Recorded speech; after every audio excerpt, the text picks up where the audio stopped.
Jo es pirms tam biju autobusā uzlikusi tieši tādu, nu, ka es varu ieiet tajā, kad, nu.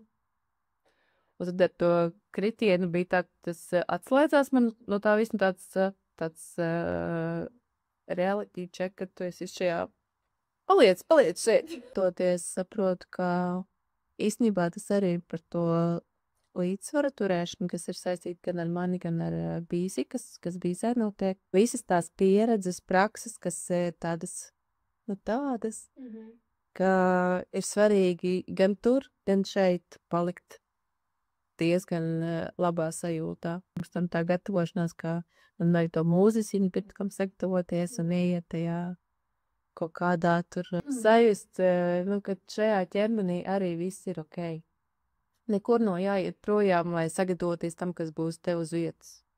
Ka no tās vietas, kur ir, daži piecelies un netālāk. Tas bija diezgan interesants kritiens ar visu to, ka kaut kādu laiku bija tā sajūta par roku un tā, bet tajā manā, es viņu sauc par līmeni. Vienkārši, ka, nu, līdzīgi kā Rīga nav gatava, tā es arī nejūtos, ka es esmu kaut ko baigi sasniegusi vai tēt baigais guru vai kā. Tad priekš manis kaut kādiem personīgajiem tādiem atklāsmju brīžiem es saprotu, ok, šitie brīdī tas tagad šipādi notiek. Un, ja es kādreiz vēl nesen pirms gadiem pāris atceros, ka tas būtu drīzāk tāds emocionāls pārdzīvojums vai tur kaut kāds, vai tur šofērs nevarēja tur maigāk bremzēt vai tur tā un šitā, tad tā, ka būšana tajā mirklī bez uzreiz, vai tas bija labi vai slikti vai kā, bet vienkārši arī tad, kad tu pajautāji, vai man viss labi pēc tā kritiena, un tā sajūta, nē, nav, un bez tāda liela, ka tur kaut kas šausmīgs, vai arī, ka, nē, viss jau būs. Bet vienkārši tajā brīdī piefiksēt, un tad atskatoties, ir pagājis kaut kāds brītiņš kopš tās situācijas, un atskatoties, es ieraugu, cik īstenībā es esmu jau tur, tajā vietā, ko es varu to piedzīvot šādā versijā. Es saviem klientiem saku, cik bieži ir svarīgi uzsist pa plecu un mācies. Pamanīju par sevi šo. Un šis ir tas brīdis, kur es savu var tā. Savs brīdis. Savs brīdis, jā. Ka tas nav ne par šoferi, ne par citiem cilvēkiem, kurš ko redzēja, kurš ko neredzēja, kas notika, bet kas tas priekš manis ir. Ar visu to domu, ka man ir jāgatavojās kaut kā tā, nu jānokļūt uz tajām muzikālā noformējuma kaut kādā tur īpašā noskaņā, lai es varētu tā brīvi atnākt un norunāt kaut ko, kas būs runājumais, ka tā daļa bija jānoņem nost, lai būtu no tās, kas ir tagad īstats un kas man tas šodien dara. Varbūt vakarā es domāju savādāk. Varbūt viņam vairs tas nedarēs. Jā, absolūti. Pavērot, kas tas ir priekš manis. Bet daudz to nemāk. Vai viņi nāk tā kā arī pie tevis klienti, cilvēki, vai ieraudzītu tās realitātes mirklus tagadnē? Tas ir tas, ko tu dari. Tas ir tas, ko es daru, un ja mēs tā par ilgāku procesu, tad kopš es vispār esmu pateikusi skaļāk, man nav vēl sajūta, ka es esmu tā baigi skaļi noformējusi, ko es daru, kā es daru, kam es to daru, kurš var atnākt, kam tas būtu manturīgs. Bet es priekš sevis šo sajūtu vairs tā, tad šo sajūtu tā, ka man nevis ir kādam jāpierāda, ka tev šo vajag, bet ar to, ka kāds mani visbiežāk netīšām kaut kur satiek un veidojās kaut kāda veida kontakts. Vai tas būtu saruna, tikko bija Kauncīm tirdziņā absolūti nejauša saruna viena ar otru meistari. Un tāda sevi, mēs semnējamies un likās, ka kur tu biji agrāk? Saka, es visu laiku tā esmu. Un kā es te pat esmu? Un tie brīži vienkārši ir par to, ka es vairs negribu stāstīt uz āru tik daudz par to, kas tas ir, ko tu vari piedzīvot, kā tas tev kaut ko var uzlabot, Bet drīzāk es saprotu, ka man kaut kā jāliek vārdos, kas priekš manis tas ceļš ir. Un varbūt, ka tādā veidā tas sarezonē tiem, kas jau arī ir tajā savā ceļā kaut kādā tajā vietā, kur mums tāds krustelis būtu apusēji interesantas. Jo mana interese rodās tur, kur es redzu, ka tam cilvēkam ir kaut kāda tāda dzirkstelība. Hei, šitas ir tas, ko šito vienu man vajadzēja. Vai vārdu, vai teikumu, vai satikšanos, vai kaut kādu procesu. Daži no maniem klientiem ir teikuši, ka šitā terapija vienkārši pušasit to un to terapiju, lai gan es viņiem atgādinu, es neesmu terapeits. Es tevi neterapeitēju. Vienkārši tajā procesā, kas notiek, tu to tā sajūti. Jo tu esi pieredzējis jau šāda veida metodi, kaut kādu to terapiju, tādu veidu. Un tu priekš sevis esi gājis, jo meklējies savu to saucamo terapiju vis kaut kur. Un šī no manas puses nav kā terapija. Šī ir vienkārši, tu vari šo piedzīvot savā ikdienā. Tā var kļūt par tavu ikdienu. Tur ir gan plusi, gan mīnusi. Un to parasti, tad, kad tie cilvēki jau nokļūst tie vietā, un citreiz jautā, un es teiktu visu laiku visu jutīšu. Jā. Tā ir tā daļa, kur, tad, kad tu jūti un visu. Vai tu to izjūti kā šoku? Cilvēkus var arī kā tādu interesi, maģību, kas varbūt ienāks tagad viņa dzīvēs. Drīzāk apgrūtinājumu sākumā. Es arī savā dzīvē šo bieži vien aizvien izjūtu kā drīzāk mīnusu nekā plusu. Nesen bija gan saruna ar vienu no klientiem šajā tēmā. Viņi tieši tā arī jautāja, pagaun es teikt visu to jutīšu. Arī visu šo. Un viņi saka, tas ir arī mazliet biedējoši, tāpēc, ka, kaut kādā brīdī man nav tā resursu šo visu saturēt. Un kā tad man ar to tik galā? Un tad mēs runājam par tām lietām, kā tad tu vari šo te vadīt, jo tas nav ne jāapspiež, ne kaut kā jāveicina, tas vienkārši ir klātesoši, tāpat kā tu nedomā ikdienā par to, cik sekundes tu ielpo, cik izelpo, kādā ritmā, tagad kurā metodē tu tai telpo, tu vienkārši elpo, tu vienkārši esi, tu kaut kur pārvietojies vai esi mierā, un tā dzīvība ir viscaur sirdspūkstos, elpā, domās, līdzīgi arī ar jušanu. Viņa ir visu laiku, tad, kad tu ar viņu kontaktējies, viņa ir klātesoša tikai cik daudz un cik bieži tu ar viņu sakontaktējies. Un jo biežāk tu esi bijis kontaktā pa īstam ar to savu sajušanu, jo viņa ir skaļāk un tev liekas, ka viņa ir pēkšņi to visu jūtu. Īstenībā tas ir bijis visu laiku.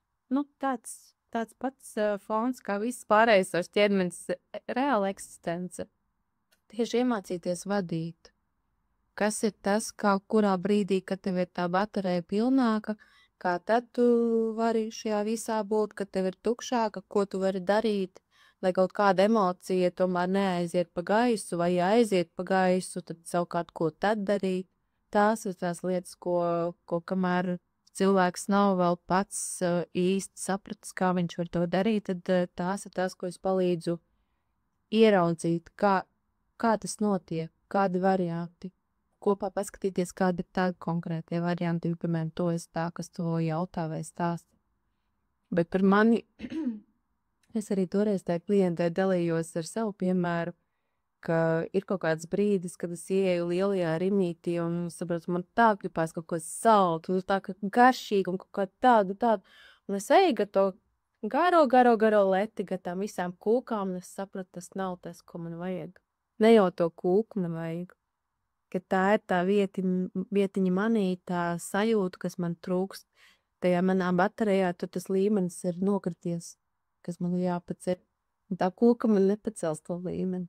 Vēl pirms pāris gadiem es būtu paņēmusi šito kūku, aizgājis mājās, apēdus viņu, pēc tam paburkšķējus, ka es apēdu par daudz. bet man liktos uz 15 minūtēm, kad yes! Es izdarīju, es atradu risinājumu tai lietai.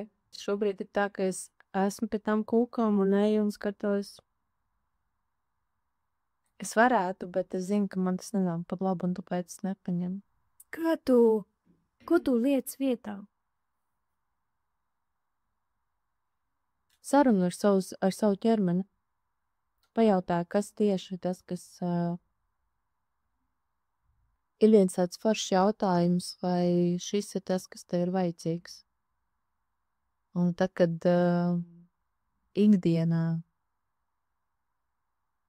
ir uztrenēta tā saruna ar sevi par savu ķermeni, kad ikdienā šeit sev jautā, visbiežāk ķermenis tev parāda, ka nē.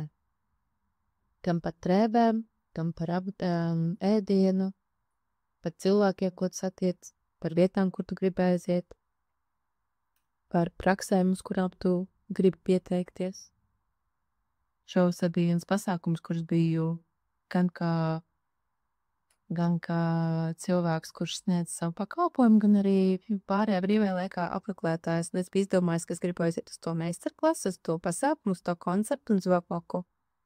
Un es biju ierakstījis plānotājā, lai es varu samanģēt savu klientu laiku.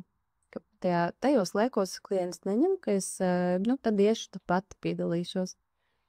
Un lielākā daļa no tiem pasākumiem, kas pēc nosaukuma, pēc ideoloģijas man likās, ka tie būs manēji, nonākot līdz tai vietai, kur šos tu piedāvā, un kad es sajūtu to enerģētiku, to, kas tur vēl nāk klāt, kāda vēl cilvēku tur pienāk, un kaut kā ir tā sajūta, ka vai nu ķermenis ar visu iet, vai viņš paliek uz vietas, un tu kā nesaprotu, kā šitien es pieteicos. Vai arī tā vēl viena versija, ka šitas nav tās, uz ko es piet. Šajā vasarā šis bija absolūti tāds priekš manis tāds lakmus papīrītis, man ķermeņa sajūtē, vadīties pēc tās ķermeņa sajūtas un iet vai neiet. Un prāts bija šokā par to, ka, paga, bet šito tu taču gribēji. Tu speciāli iereikināji savu laiku, ka ķermenis rāda, šitas nav tavs. Un ko tu darīsi? Vai tu tāpēc, ka tu esi jau rēķinājies un ieplānos, tik un tā iesi, vai ļausi tam ķermenim, kas ir tomēr lielāka tava daļa nekā tas, kas tikai notiek tajā prāta izdomātajā, pēc kura tu iesi? Un šis man bija tiešām pārsteigums,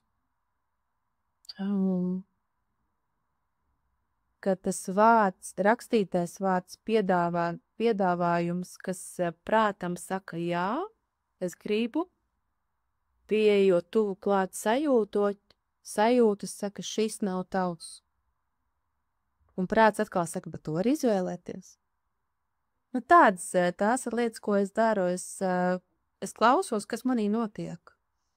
Vai tas ir tas, ko tu arī māci cilvēkiem, kur atņemties? Es neteiktu, ka es tev mācu. Tu rādi? Mēs par to runājam, es uzdodu jautājumus, un tad, kad cilvēks pats sāk runāt, viņš sāk ieraudzīt tieši par šīm jomām, kā viņš rēģē, kā viņš par to jūtās. Tajā laikā, kad es mācījos par atbalsta personu pieaugušajiem, toreiz tas bija vairāk saistībā ar jauniem vecākiem, kam ir mazi bērni. Es mācījos pāris gadus par pepmamu, par emocionālā atbalsta personu pieaugušajiem gan grūtniecības, gan pēcdzemdību laikā, gan arī tad, kad ir tie mazie bērni līdz kādu 3-4 gadu vecumam, kad ir tā saucamās krīzes un viss pārējais. Es ļoti spilgti atceros vienu teikumu, ko viena no pasniedzējām teica: neved savu klientu uz savu laimīgo mežu, uz savu laimīgo vietu. Un pat tad, ja man stāsta kaut ko, kur man ir tik pazīstams viss, ko tu saki, vai viss, ko klients saka, es šobrīd varu jau daudz mierīgāk šo visu dzirdēt, nemēģinot uzreiz, es zinu, ko tev vajag. Vai kaut kā tā, ka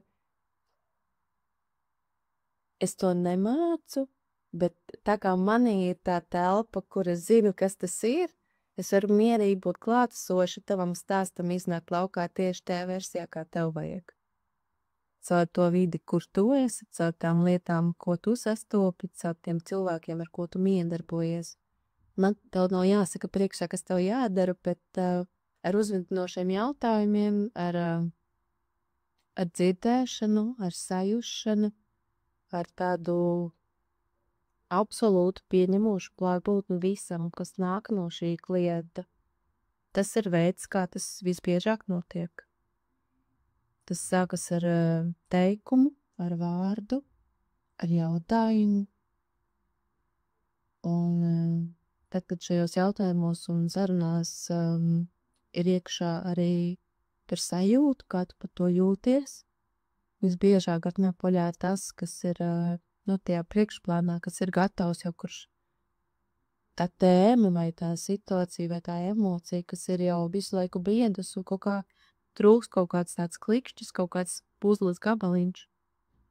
Un tad tajā procesā viņš uzrotās, viņš parādās.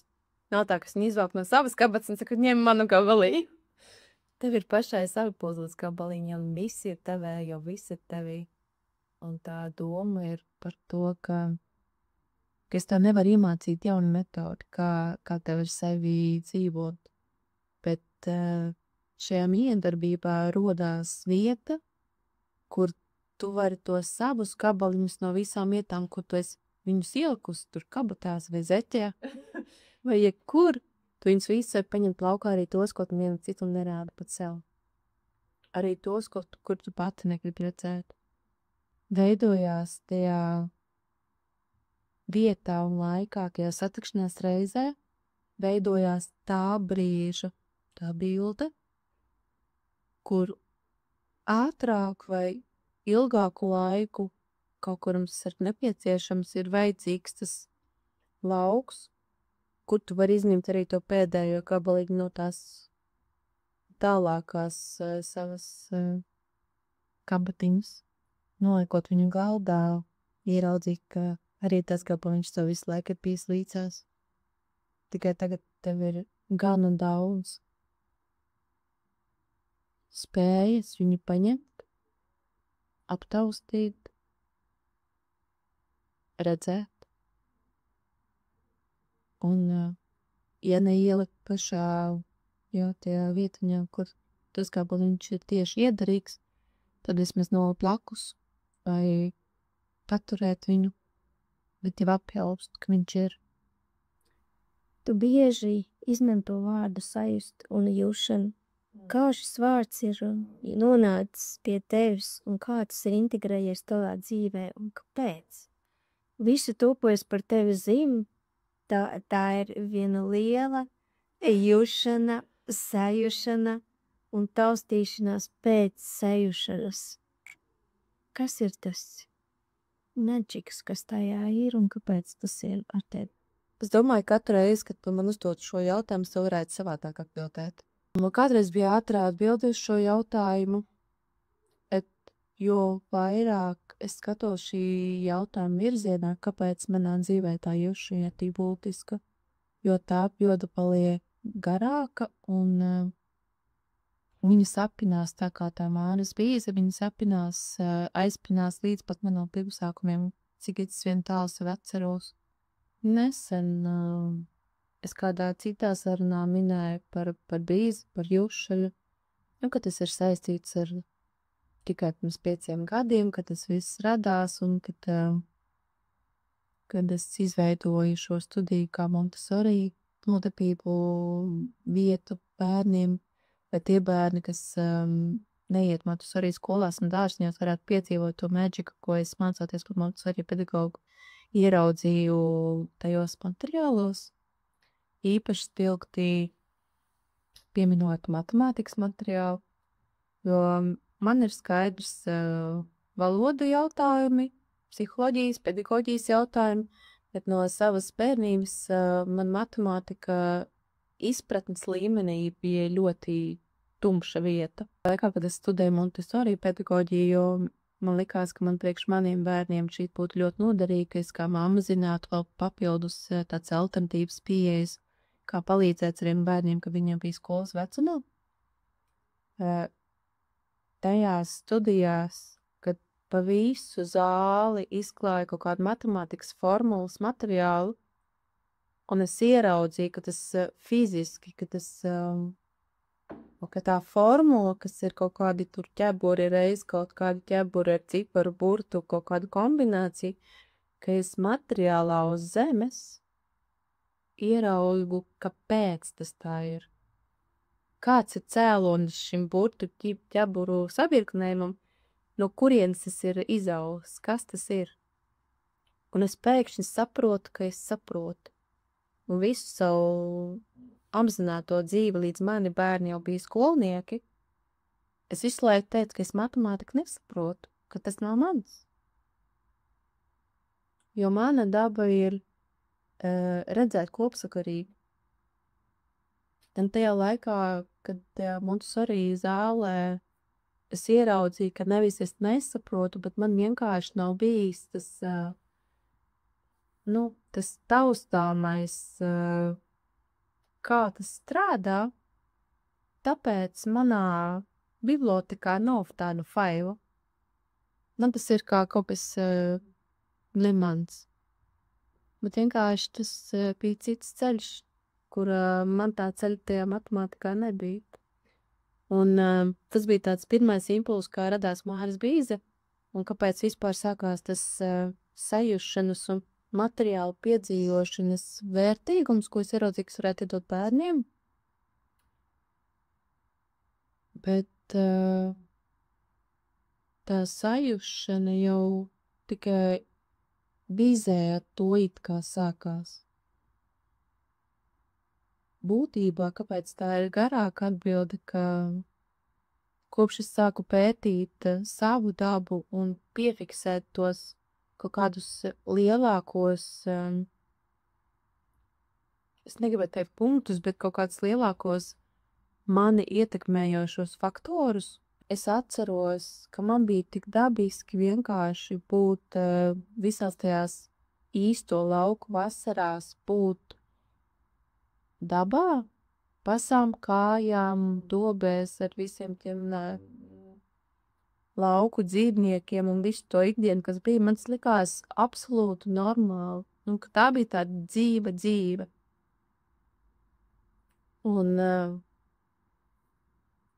es atceros pat tādu ainiņu, ka toreiz mums nebija bērniem nekādas ne kabatas naudas, ne vēl kaut kas, bet tad, kad es spēlējos savos brīvajos brīžos tajā lauku mājā, es atceros, kā es tiem, kas man tur bija kā te tēli, pat īsta lelles tāds beigās nebija tie laikā, kaut kāds atsevišķi, varbūt bija kaut kāds mantīns un tā, bet es atceros, kā visi viņi man bija tajā telpā, kur es varēju uzturēties, un es no tābas no pagalma plūcu kādas zāvītes, tur viņiem nesu un no ogā, un man bija kaut kādi tur medikamenti un vēl kaut kas. Un katru reizi, kad man bija vajadzīga nauda, it kā, es aizgāju uz jasmīnu krūmu un saplēsu jasmīnu lapas, un es atceros joprojām to sajūtu, kad es to jasmīnu lapu tā paņemu nekās. Es esmu bagāts cilvēks. Un saproti, ir pagājuši jau cik gadi, to 43, es nezinu, cik man toreiz bija, varbūt kaut kādas 6, 7, un es to sajūtu, es tā izdarot, man nevis papīra nauda ir sajūtā, bet es varu atcerēties sajūtu līmenī to jasmīnu lapas tekstūru, to tā kā samtaino virsiņu un tās cīsliņas, un to sajūtu, ka man tieši šis te pieskāriens radīja sajūtu, ka man visa ir gana.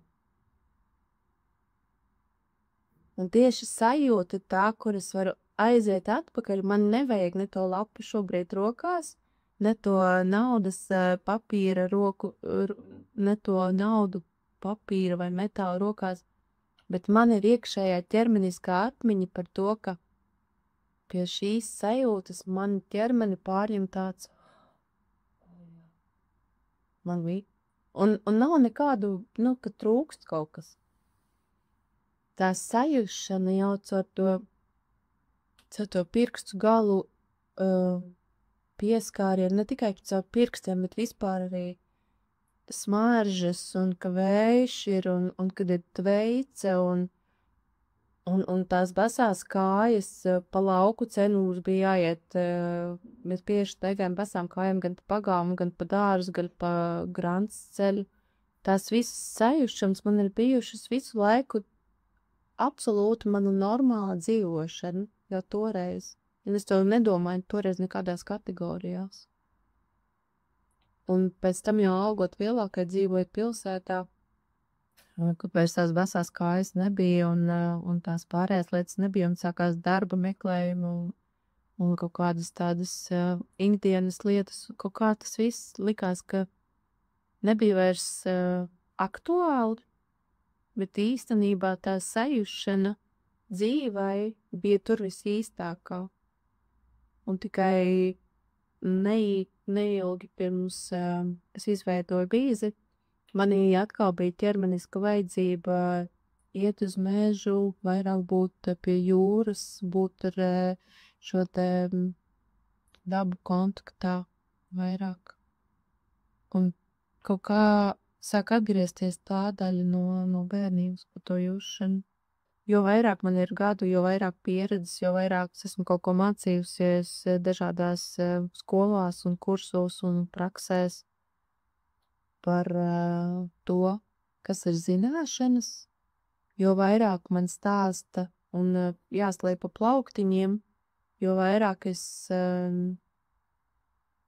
ieraudzīju, cik tas ir daudz, par daudz, ko ikdienā cilvēks neizmanto. Un tad izveidojās tāda resursu rezerve, kuru, ja tu neizmanto, viņa pārvēršas par destruktīvu spēku ķermenī. Un tad iestājās arī tāds līdzsvars, kā no vienas puses tu visu laiku mācies, tu it kā apliecini kaut ko, tu pat dabū kaut kādus papīrus par kaut ko, bet ķermeniski un sajūtu līmenī joprojām ir sajūta, ka vēl nav gan labi. Man vēl būtu vajadzīgs vēl tāds papīrs, vai tādi kursi, vai tāds certifikāts, un tad gan es varētu to darīt. Un šo es sāku pamanīt ne tikai savā, bet arī līdz cilvēku dzīvē, ka tas strādā tā, un es sāku skatīties tā virzienā, kas tas ir? Kāpēc tie cilvēki, kas ir tik ļoti zinoši, kāpēc īstenībā viņi to bieži vien nepalīdz? Un arī starp maniem klientiem ļoti bieži esmu pamanījusi to, ka cilvēki zina, kā to sauc, kas viņam ir. Viņš zina, no kurienes tas nāk, kurā teorijā par to runā. Kāda ķermeņa daļa latīniskajā vai lapiskajā versijā iedarbojās, un kas viņa ķermenī tiek aktivizēts. Bet tas viss ir šeit. Un visā pārējā laikā nav spēka, nav enerģijas, ir dažādas veselības problēmas un ķermenis vienkārši buksē. Šī ir tā joma, kur es sāku vairāk pievērsties tieši somatikai, psihosomatikai, tieši sajušanai, pētīšanai, kā ķermenis, kā to ķermeni paņemt atpakaļ, ne tikai prāts strādā ar visu, ko es zinu, bet kas tas viss pārējais ir, priekš kam tas viss ķermenis tev ir iedots, ja tev tikai prāts saka. Tad, kad es nonācu pirms pāris gadiem tādā savas dzīves viss transformējošākajā laikā, kad viss, ko es biju domājis, ka tas man būs uz mūžu un ka tas būs tieši tā, ka tas viss beidzās, bija jāsāk 40 gadu vecumā dzīve no jauna, no vietas, kuru es nekad nebiju iedomājusies, ka man būs tā jābūt. Tad sapratu, ka man ir daudz zināšanu.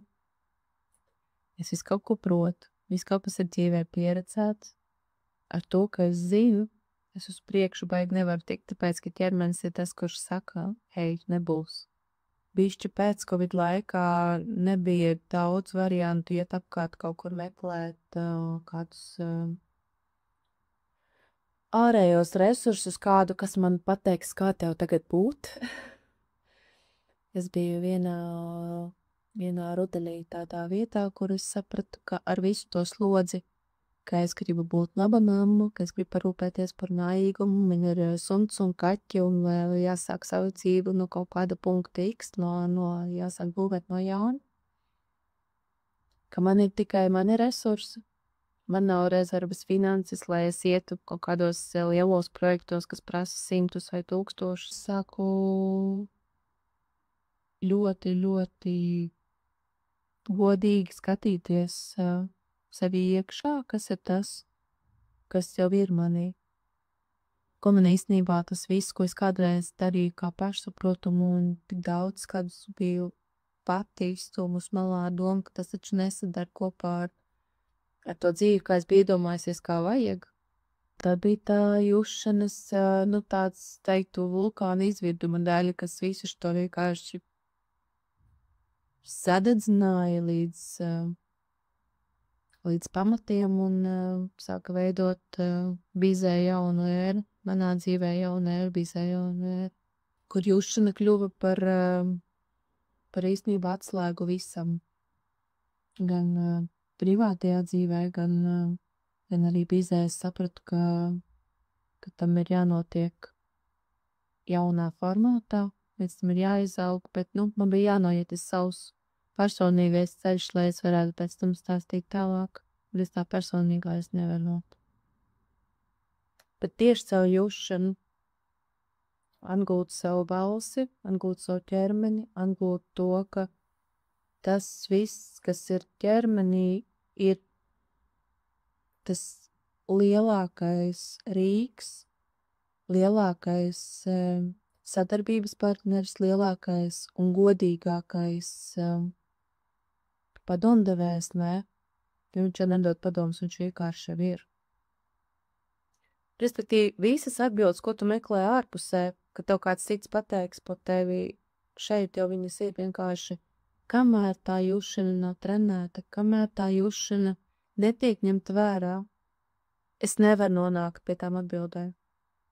Es varu uzdot jebkuram cilvēkam no ārpuses, lai viņš cik būtu gudrs un spēcīgs, kā medicīnas persona, kā enerģētikas kaut kādas darbības speciālists vai coach vai masieris, kosmetologs, vēl kāds cilvēks. Viņš var savas jomas ietvaros dot atgriezenisko saiti un kaut kādā mērā palīdzošu iedarbību uz īsu brīdi par jomu, kur viņš ir jomas speciālists. Bet ķermenis un tā jušana ir visu jomu speciālists, tādīgi pašā, Anna pašā. Bet pa televīziju gāja filma Emulators, un tur bija viens vīrietis, es ļoti precīzi smalki neatceros, bet toreiz man tā filma patika, es nezināju, kāpēc. Un tagad man ir skaidrs, kas man tajā filmā uzrunāja un fascinēja, likās tik gan pārsteidzoši, gan absolūti normāls, jo es kaut kādā mērā, laikam, tā kā sajūtos, ka tas, tagad es saprotu, ka tas tā ir.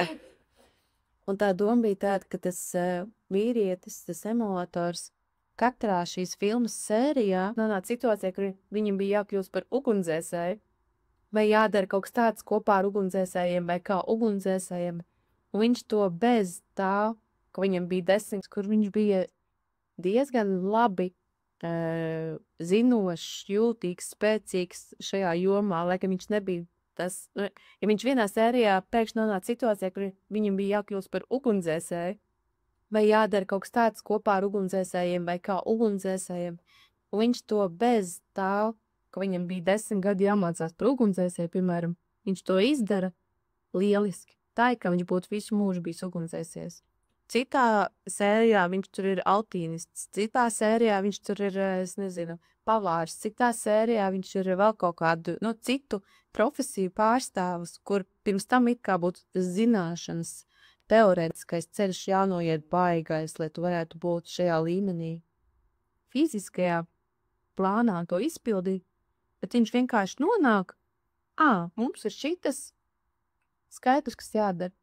Man ir baigi līdzīgi. Un to es sapratu tikai tad, kad es biju uztrenējis to savu komunikāciju ar savu jušanu. Kā viens no piemēriem, kas man tagad uzreiz nāk prātā, man bija situācija, kur viens no maniem bērniem pārsita lūpu, kur lūpai bija, caurums. Asiņoja mājās vienkārši uz galda stūra virtuvē. Mums bija ciemiņi tie laikā. Tas caurums nebija liels, bet asiņošana no lūpas bija diezgan intensīva. Es vēsā mierā piecēlos, aizgāju saldētā bizniem, ledus maisīju pielikt klāt, noguldīju tur tādā leņķī, tur galvu pieturēt tā turu un runājam tālāk. Un tā radiņietis, kas man bija ciemos, viņai bija acis milzīgas. Kādu tā vari? Tev nav bailu? Ajana tur tas, ajana šitas. Un es paskatos, nočekoju. Nē, tu tas pataram vēl. Un turpinam runāt. Un es kontrolēju situāciju, lai, tā ir kā nekontrolēju, bet, es esmu tepat, bet mēs arī sarunājamies. Paliekam, es skatos, tur paliek mazāk asiņošana, tur, izrādās nav visai lūpai cauri, tur tikai no iekšpuses, Viņa uz mani skatās un saka, un kur tu to medicīnu mācījies? Es saku, nekur. Kā tu zini, kas jādara? Kas nezinu? Un tā ir bijis ar daudzām situācijām, kuras pati pēc tam brīnos par, nosacīti brīnos, vairs nebrīnos, bet toreiz, atskatoties, likās, tiešām, kā? Un tā intuīcija, tā sajūta, situācijas jušanu tajā brīdī, tāda no dažādām pusēm, varbūt ne no visām, bet no tām, kas ir manā tajā laukā un šajā situācijā, man ir skaidrs, ka tas notiek šitā. Tā jušanas trenēšana, ka tu esi tas savs iekšējais emulators, ka tev nav jāzina no teorijas viedokļa atbildes uz visiem dzīves jautājumiem. Šis arī tēt man tās sasinhronizējās ar vienu klienta teikumu. Viņa saka, labi, tu man pasaki šito, un tu man pieraksti šo teikumu. Atsūti man WhatsAppā, ko tu tikko teici, šito teikumu man ļoti vajag. Man viņš ikdienā būtu ārkārtīgi palīdzošs. Ja man būs situācija, kurā es nevarēšu to pielietot, ko tad kā man tad rīkoties? Un tas nav par pareizajiem vārdiem konkrētajā situācijā. Un tas arī nav par to, ka tev ir tāda recepšu grāmatiņa, kā tu pie konkrētas sajūtas rīkojies. Tad, kad tu jūti, ka tu regulāri esi kontaktā ar to savu ķermeni, tu vari atpazīt nianses. Pie vienas un tās pašas sajūtas, piemēram, tev vienā dienā ir sajūta, piemēram, tur deguns sāk tecēt, kakls, kņudināt vēl kaut kas. Un vienā dienā tev ar šiem simptomiem ir sajūta, tā, man vajag to tēju, man vajag siltošo smērīgu kaut kādu, varbūt pakarsēt kājas, tur vēl kaut ko tādu. Citā dienā savukārt man par tiem pašiem simptomiem ir tā, šitajā brīdī es jūtu, ka man ir jāpasaka nē, bet es pateicu jā.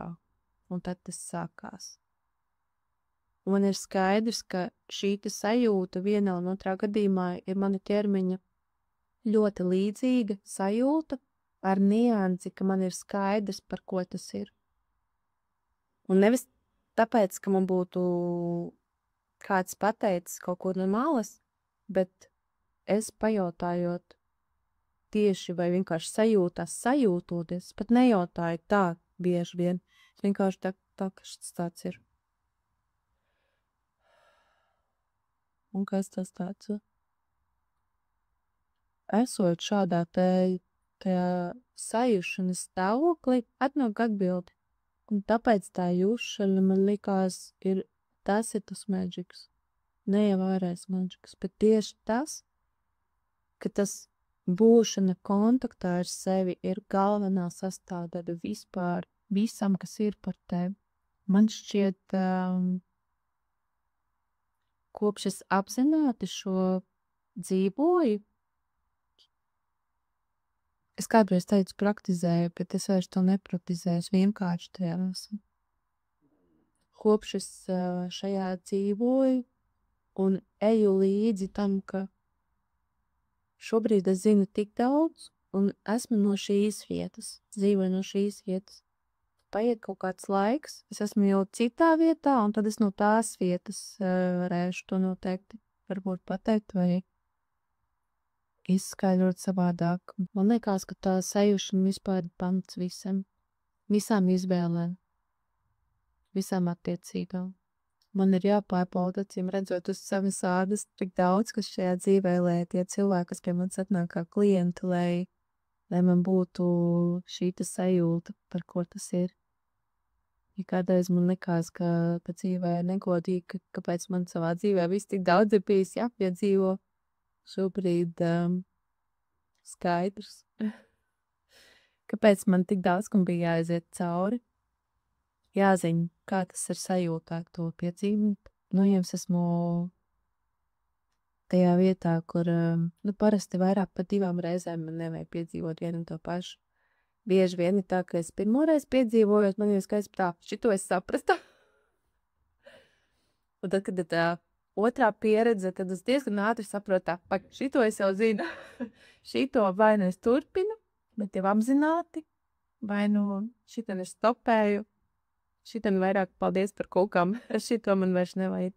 Jā, es vienā no nesenām sarunām teicu, ka man ir sajūta, ka es esmu jau 100 gadus nodzīvojis šajā pasaulē, šajā dzīvē, jo tik daudz, kas ir piedzīvots, un gandrīz visam, ko es dzirdu, es varu pamāt ar galvu, jo es zinu, par ko tur runā. Pat tad, ja es vēlreiz negribētu tam visam iet cauri, es saprotu, cik daudz, cik bagāti ir mana iekšējā pasaule tieši šī visa dēļ, kas ir piedzīvots. Un pat neatkarīgi no tā, vai tā sajūta vai emocija bija laba vai nebija laba, tieši šī pieredze, kas man ir iedota un kas nav par zināšanām, šīs zināšanas. Pat, ja laikā, kad es studēju psiholoģiju, pat ja es daudzus gadus šo visu, par šīm tēmām lasīju un kaut kā likās kopā, kā tā sistēma strādā, kur tur tie filozofi un psihologi un pedagogi, kā to visu redz un kādas teorijas un kur saskarās un kur ir pretrunās, bet tieši izdzīvojot sajūtās, manī ir izveidojusies tā pieredzes vieta, kur es varu diezgan neitrāli satikt savus klientus. Sajūšana ir visa pamatā, tāpēc to gribu turpināt darīt. Bet ar tiem, kas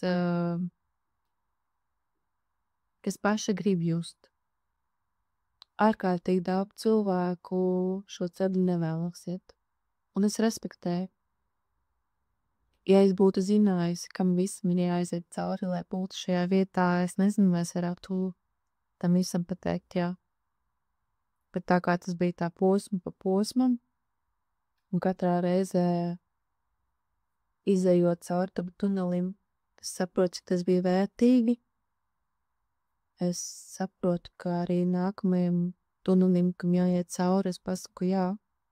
Tāpēc, ka es redzu, kāds ir rezultāts, ka tu izēji, un to vairs nav jāpiedzīvo tās bedras, tās apakšas, kur tu kādreiz biji. Bez jūšanas. Tikai no prāta. Es gribu, lai visiem šajā pasaulē ir labi.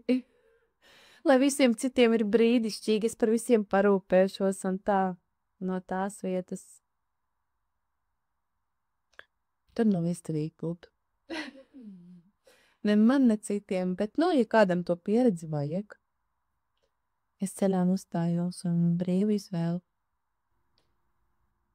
Vai tu bieži domā par nākotni, par Māras bizes nākotni? Vai tev ir kāds sapnis vai vīzija vai redzējums?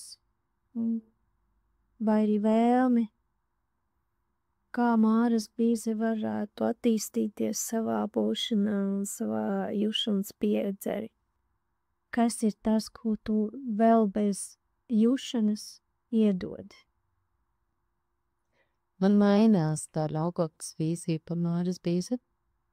Viena no lielākajiem viņiem tieši manā ceļā ir Māras bizes nākotnē.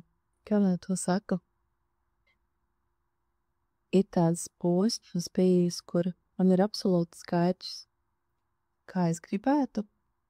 Man bija ļoti skaidrs, kas būs nākotnē vizā līdz šim gadam. Šajā gadā īstenībā beidzās tā daļa, ar ko bīzens par sākās pirms gandrīz 6 gadiem. Manā sirdī, manā telpā viņi radās jau agrāk, nu jau tad es teiktu, bija 7 gadi. Vērojot šī gada pārmaiņas, es vairs nezinu, ko vispār gaidīt vai sagaidīt. Tā jūšana ir visa pamatā, bet klāt ir tā dabiskā vīde, kur tam notikt. Man tā vīzija ir daba, vīda, kur ir ļoti lakoniska, bet tāpat laikā ļoti mājīga, un ka tas sajūšanas process ir tas, kas ir tā dzīvība tajā visā kontaktā, tās ārējās dabas un cilvēka dabas sinerģijā. Tas ir tas koncepts un tas, kur es redzu, kur tas turpina virzīties uz priekšu arī nākotnē. Tas, kas ir noticis īpaši pēdējā pusgada laikā, es teiktu, šobrīd Pīzē, ir kaut kas tāds, ko es nevarēju ne izdomāt, ne paredzēt, ne ieplānot. Nebija tāda faila, ka tas var notikt šādu. Ar tādu nākotnes redzējumu negribu uzlikt rāmi vai sašaurināt kaut ko tādu, kur es redzu plašu, ja kā tas iet plašumā. Ja man bija tāds sajūta, ka Māras Bīze ir šitā. Šitā ir Māras Bīze, un tik tālu, cik es varu tā uzņemt, šitā ir Māras Bīze. Tad tagad tā sajūta, tā nākotne tāda, ka es redzu, ka ganīt tāds kuģis iet jūrā, un tā kuģa priekšējā tā, nezinu, kā to detaļu sauc, tad viņi iet ūdenī, un tie viņi iet, un viņi pašķirās, un visā jūrā tu nevar neaizsniegt, ne pat ieraudzīt vairs, kur tālumā, kā es eju ar to, un tas ir tā. Es eju ar to, un tas ir tā. Visprecīzākais Māras Bīzes nākotnes redzējums. Es eju ar to, un tas ir tā. Un katrs, kas nonāk tajā ceļā, tad viņš piedzīvo to savukārt. Es viņiem tajā vietā. Es atnāku ar to un aizeju tā. Jā. Jā, starp citu, tā ir vēl viena tāda lieta, kas ir ļoti raksturīga tam, kas notiek Bīzē, ka būtībā tu no šejienes nevari aiziet ne ar ko citu, kā tikai to, kam tu esi gatavs un uz ko tu esi sajūtu līmenī bijis gatavs jau vairāk nekā tavs prāts ir varējis izdomāt. Tāpēc arī tas Bīzes koncepta, tas, kā es to tagad redzu, kā tas iet, tas ir arī par tiem procesiem, kas te notiek. Tu prātā nevarēji izdomāt, pirms tu nonāci šajā procesā, ka tas varētu notikt kaut kā tā, bet tavs ķermenis tam jau sen bija nogriets, vienkārši tu kaut kādā mērā pats soliec bloku par to, ka tu dzīvo, es dzīvoju šitā. Man ir skaidrs, ka es dzīvoju šitā. Un atnāc uz procesu, un šajā telpā tas žodziņš tā kā nolaižās, un tavs ķermenis saka, klausies, sēdnieka. Manā dzīvē ir viss šitas. Šitas viss. Tas tev par to sakāms. Ar to kapacitāti, kas tam klientam ir, tad viņš var arī rīkoties. Vai nu tad viņš turpina pēc sesijas, tā paga. Man tas žodziņš bija šita. Liekam atpakaļ. Liekam. Labi, paigi. Tu piedzīvoji savu procesu, ko tavs ķermenis, ko tava būtība ikdienā vēlas dzīvu. Tu šeit tu piedzīvo dzīvu, un pēc tam tu atkal var izvēlēties. Tāpēc, ka izējot pa durvīm, tu atkal atgriežoties savā ikdienā, tu pieņem lēmumu. Izējot no tā, ka tu zini, kas ir tā iespēja tev piedzīvot realitātē ikdienā katru dienu, kas nav nekāds mēģiks. Kas tu pati esi, vai tu pats esi, tā vai izpausme ar krāsām, ar garšām, ar baudu, ar jaudu, ar enerģiju, ko tu visu īstenībā saturi. Un izējot atpakaļ savā ikdienā, tu atkal pieņem lēmumu, pieņem izvēli. Es palieku šeit, kā ir, bet es zinu no foniņā, jo tu tā pieredzīt ir, cik ilgi es tā daru. Un es varu to pieredzi vairs neņemt vērā, piemēram, pēc pāris sesijām, es saprotu, tas viss ir manī, tas viss ir mans, bet es neesmu gatava neko mainīt šobrīd, jo tas ir pārāk sarežģīti, pārāk nedroši, es nezinu, kas notiks, un man ir bail, un man nav ticības, ka es pati tikšu ar to galā, un apkārt atbalstoši cilvēki man nav, pie māras katru nedēļu es nevaru aiziet, un vispār, ja es aiziešu katru nedēļu pie māras, kur tad paliek tā mana tā varēšana, nu tās visas bailes un tie ierobežojošie faktori, es viņus atpakaļ aicinu, un atpakaļ uzmūrēju sev to būrīti, un dzīvoju tā, kā bija. Es tā varu vienreiz aiziet, otrais aiziet, pēc mēneša uzvanīt, varbūt uz sesiju vēlreiz var atnākt. Tos ķermenis ir saņēmis pieredzi. Paga, man ir iespējams atkal tā sajusties. Paga, šitas manī nav beidzies, tas joprojām ir mans. Un vienā brīdī, kad tu atkal pieņem lēmumu, pieņem izvēli, ir tā sajūta, kāpēc vispār es to daru? Un tajā būrītī. Uz kurienes ejot to savu būrīs? Un tas nav mans, kā māras lēmums pateikt tev, jauc nost tās sienas, kam tu tur, tev taču pasties, cik tev visa kā ir. Jā, ja tev vajag būrīt, tev vajag būrīt. Bet tajā brīdī, kad tu esi gatava atnākt un pateikt, es nezinu kā, bet es vairs to būrīt negribu, sākas tā tavu nākotne no tā brīža. Vai tu sastopies ar šādiem izaicinājumiem pati savā dzīvē? Un kā tu pati ar to tiec galā? Man tāda būrīša ir bijuši daudz. Lielākā daļa ir noprucināti. Daži ir. Tieši tajā būrīšu brucināšanas pieredzē es tāpēc arī nespiežu viņus nevienam citam brucināt, tāpēc, ka tas ir gan par tagadni, gan arī par biznesa nākotni, kā es skatos, kas ir tā miedarbība ar klientu. Es nevēlos nevienam viņa būrīt nobrucināt viņa vietā. Tieši tām savām pieredzēm ejot cauri un sastulpoties ar tām sienām, ko es pati ap sevi esmu būvējusi. Un man kādreiz ir licies, ka šie apstākļi vai šie nosacījumi vai šie cilvēki, ar ko esmu iedarbojos, tāpēc es daru tā vai savādāk. Laika gaitā kaut kādā mērā mēs visi nonākam tajā vietā, kad mēs ieraugam, ka tā esmu es pati, ka es šo uzturu. Es varu turpināt, un es varu arī savādāk. Manā pieredzē vairāk kārt ir bijuši brīži, kur man personīgi ir licies, ka es neesmu gatava tādām sabrukšanām. Pēc tam, atskatoties atpakaļ, es saprotu, ka tajās pieredzēs tie apstākļi ir kļuvuši tik ļoti bet aiziet tai degunācijai, te grūti pateikt, tik ļoti manu dabu smacējoši, ka es vairs nevaru tā. Un tajā brīdī tas sāk ietekmēt veselību, attiecības, darba jautājumus. Būtībā katrs otrais cilvēks tavā dzīvē kļūst par to spogulīti, kurš rāda smots, ja, patīk, labi, gribu vēl pišķiņ, nav tā palicis. Un tad, kā tu nākošais satiecies, un tu domā tā, šitie 5 man tai dod to sajūtu, ka es tur smuku nost, ar tiem 5 es nesatikšos.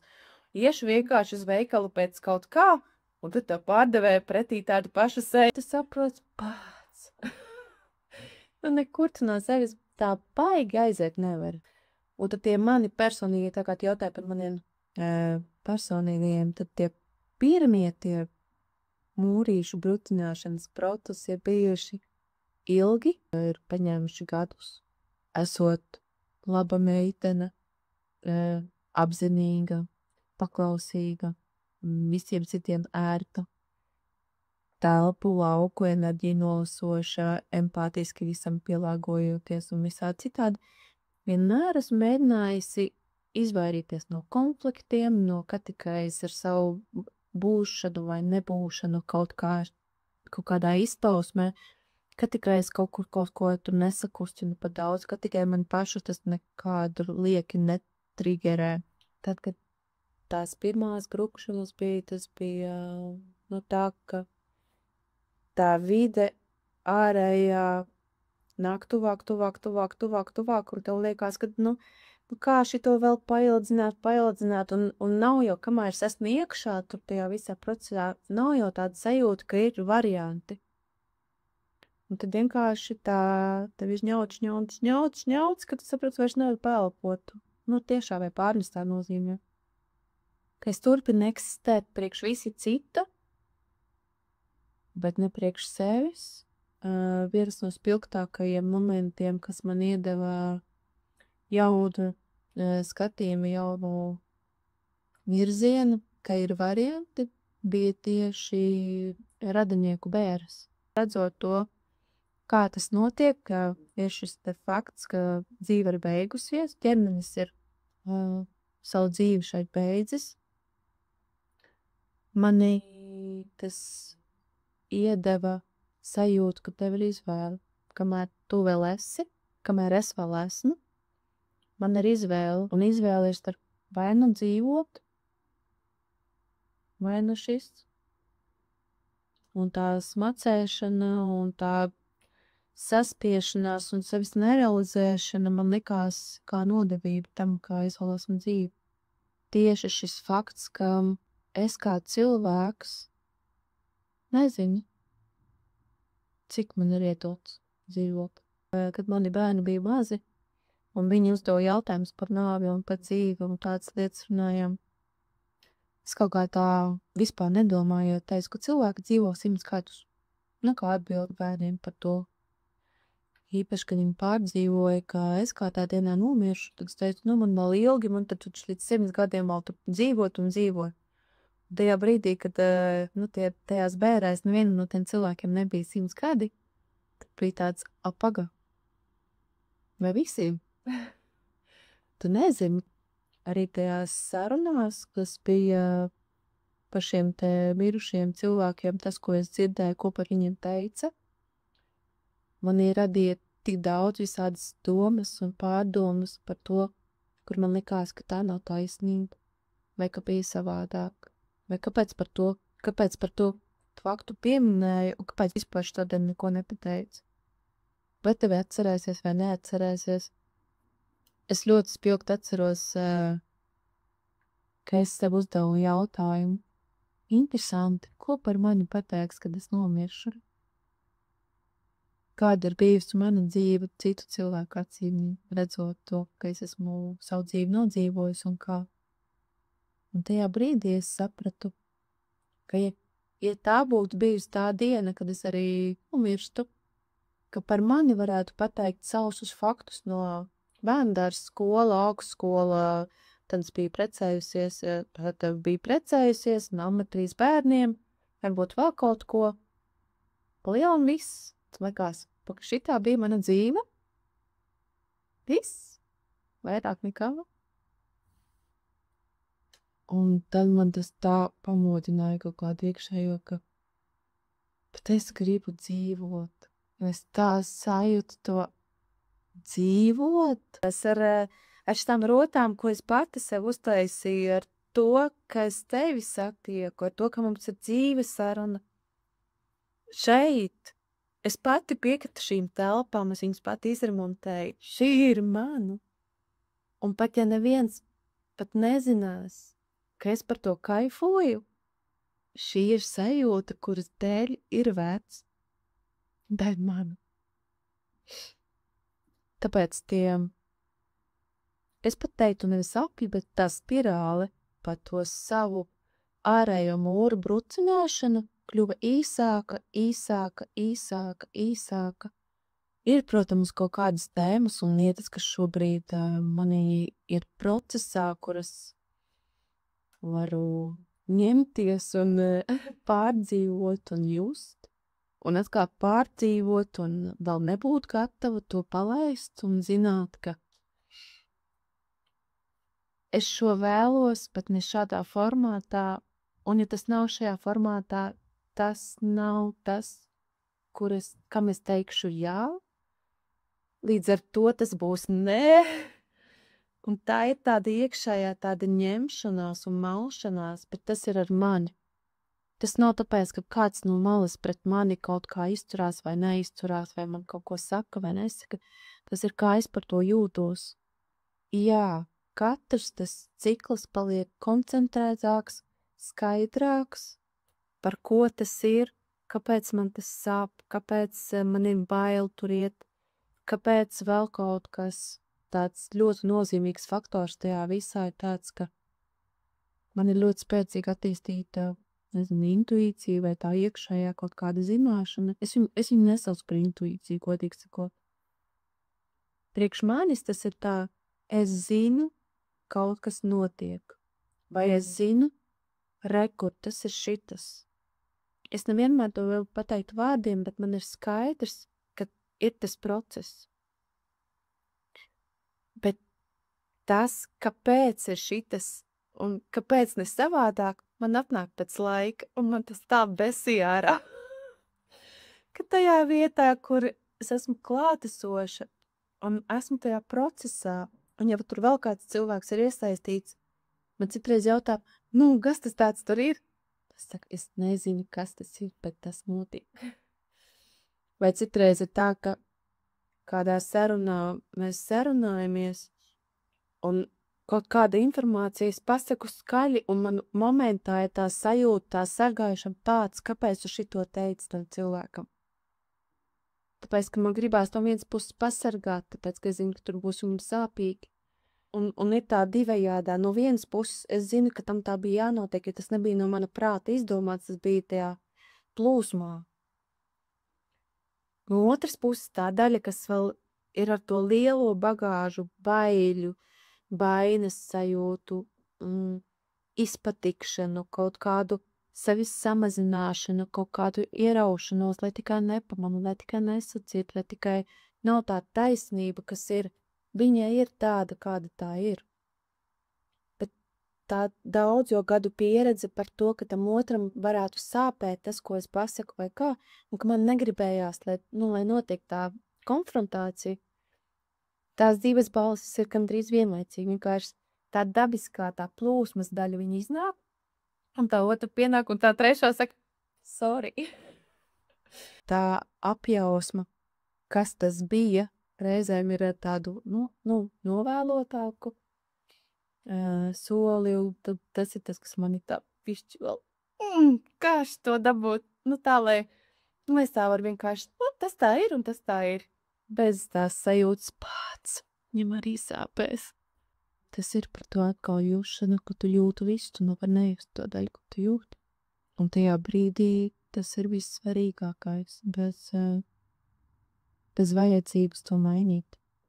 Kā špīņot. Ja mēs tomēr ļautos savam prātam runāt, ļautos apmest visu to, ko mēs varbūt šobrīd runājam, un ļautu runāt tādai savai wild pusei.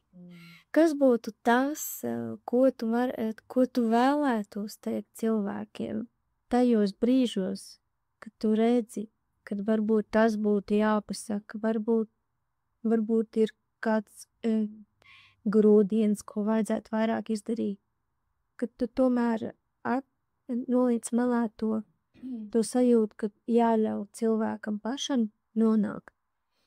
Bet es gan jau ticu, ka arī tev ir tādi, tā visi arī slēdz kaut kāda vēlme tomēr nodot cilvēkam, ko tu redzi un kas tur būtu jāpasaka.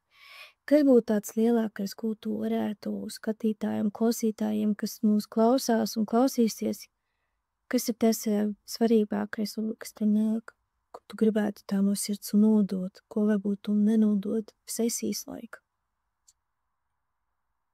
gan no prāta, gan no pieredzes. Es gan to reizēm arī saku sesijās, bet tai klausoties tavu jautājumu un domājot par to, ko es vēl teiktu,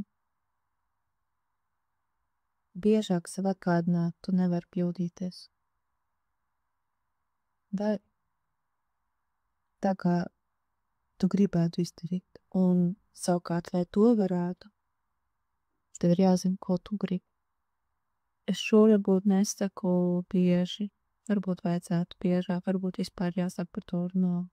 Tās ir attiecības ar sevi, par to tā jušana arī, bet būtībā tās ir attiecības ar sevi. Domāju tieši par pieaugušiem cilvēkiem, jo bērni diezgan labi jūt, ko viņi grib savā dzīvē. Viņi diezgan mēģina, cik vien viņu spēkos un kamēr vecāki nav piegriezuši pavisam tās skūvis tāds ciešas, tikmēr viņi arī dara. Vākās pa tubļiem, lec peļķēs, ēd visādus štruntus no zemes un iet klāt svešiem cilvēkiem un pārbauda, kā strādā lietas, un ar laiku mēs viņus ierobežojam, tāpēc, ka mēs esam tik ļoti sevi sarobežojuši, ka tādās mazās vienībās. Pirms domāt, kādu karjeru es gribu, kādas attiecības es gribu, kādu partneri es gribu. Vai es izvēlos sevi? Vai es šodien izvēlos to, kā es dzīvoju? Jo tie varbūt šķiet, ka apstākļu sakritība, tur nācu no tādas ģimenes, tāpēc man ir šāda vide, vai tur tā, tāpēc tā kāds. Pilnīgi godīgi.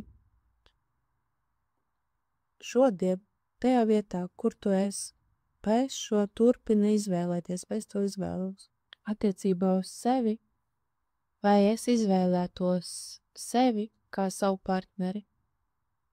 Tā kā es izturos pret sevi, ja es iedomātos, ka tas ir cilvēks, ko es gribētu no malas savās attiecībās, vai es sevi izvēlētu katru dienu satikt sevi,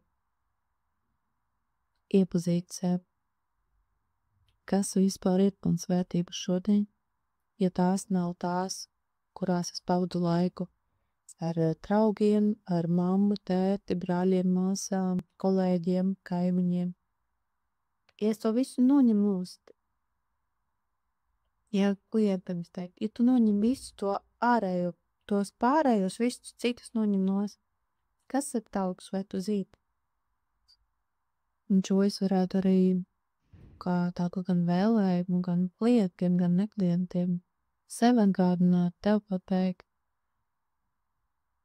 Vai es šodien sev izvēlos ar to, kā es dzīvoju savu dzīvi šodien. Es tur, kur es esmu. Un sākt nevis ar apkārtējo vidi, iet citu, braukt citur, ceļojumā, atrast sevi. Bet tajā vietā, pa to ielu, kur es parasti izvēlos iet, tajā veikalā, kur es parasti izvēlos, tajā plauktā nopirkt to, šitajā neņemt šito. Katrā tajā vietā iepauzēt un pavairot, ja es varu izvēlēties, vai es izvēlos to pašu. Un tajā brīdī, kad es sāku sajust to, ka es izvēlos. Wow! Visu šito? Tas ir mans. Es gribu ar sevi satikties atkal. Un tad neatkarīgi no tā, vai tev ir lieli spoži, citiem redzami apstākļi vai nav. Sajūtot to, kas man garšo. Tā šodien es gribu šito, šodien es negribu šito. Lenoskopija man ir 3 ētie, kas man garšo, ko nu? Bet kaut kā īsti vairs nav. Un aizvietot ar to, ka tu paņem, man ir sajūta, o jā. Man vienalga kāds gadu laiks, bet šitas ir mans šobrīd. Tā es jūtos labi. Nevis ko tas otrs tev pateica, apspriest. Kā es sajūtos, kad es dzirdēju, ka to man saka. Nevis tie tur pārunā to, kas viņiem aktuāls, bet kāpēc mani aizķēra kaut kas tāds, ko es redzēju vai dzirdēju tajā sarunā? Tā vietā, lai atkal un atkal būtu kaut kādos tajos apļos un riņķa dančos, kas vienmēr tracina. Bērnu tad es izvēlos šo tracināto sajūtu, ka es tad es arī tad trakoju viņu. Nevis bišķi tur papupinu un turpinu iet tālāk, bet tas tur paliek manā ķermenī, nosēžās tur pēc tam tur akniņām, nierītēm, kakliņam, iegurnim, vēl kaut kur. Vai nu tad lieto kā ir, rēģē, vai nu paskaties, kāpēc es tur pievelkos, bet tāpat nerēģēju. Atkārtojās, es tāpat nemainu neko. Kas tas tāds ir manī? Kāpēc man tas ir vajadzīgs? Kāpēc es ar to barojos? Ko es sev aizpildu ar to?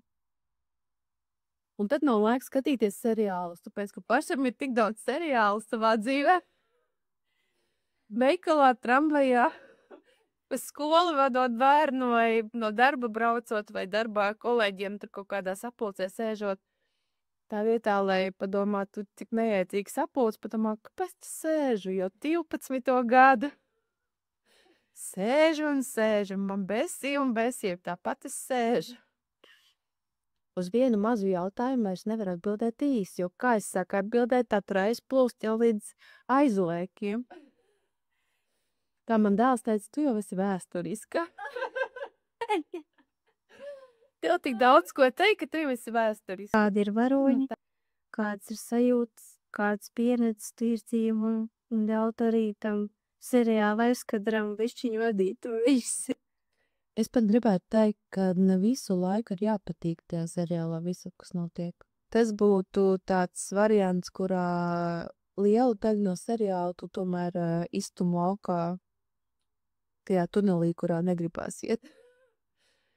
Drīzāk paņem to seriālu ar visu, kas seriālā parasti notiek, un paskatīties, kur tavā dzīvē tas viss notiek, un ko tu gribi ar to darīt.